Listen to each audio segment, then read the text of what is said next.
Office college கேஷுவலுக்கு set ஆகிற மாதிரி outfit தேடிட்டு இருக்கீங்கன்னா இந்த ஸ்பாட்டை கண்டிப்பாக ட்ரை பண்ணுங்க.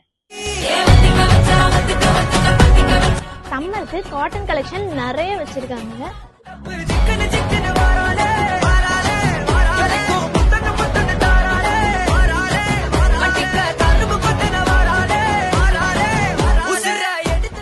அவ்வளோ கலெக்ஷன்ஸ் வச்சுருக்காங்க. செம்ம குவாலிட்டியாக ப்ரீமியமாக இருக்குது. பியூர் காட்டன் மெட்டீரியலில் கொடுத்துருக்கனால ரொம்பவே கம்ஃபர்டபுளாக இருக்குது. நம்ம வந்து ஏதாவது ஃபங்க்ஷன் கூட வியர் பண்ணிக்கலாம். எங்கள் 3 பீஸ் கலெக்ஷன் நிறைய வச்சுருக்காங்க. ரொம்ப அஃபோர்டபுளாகவும் இருக்குது. எங்கே நிறைய ஷார்ட் டாப் கலெக்ஷனும் வச்சுருக்காங்க. ஜீன்ஸ் கலெக்ஷன் இருக்குது. ஸ்டீவ் கலெக்ஷனும் வச்சுருக்காங்க. சாரீஸுமே இருக்குது. எங்கள் ஃபேன்சி சாரீஸுமே அவைலபிளாக இருக்குது. சிம்பிள் ஒர்க் கொடுத்து சூப்பராக இருக்குது, கிராண்டாக. எங்கள் ஸ்ட்ரெயிட் கட் பேண்ட்ஸ் வந்து மல்டிபிள் டிசைன்ஸில் அவைலபிளாக இருக்குது. என்னோட சம்மர் ஷாப்பிங் ஓவர். ஸோ நீங்களும் வந்து விசிட் பண்ணுங்கள். Bye by.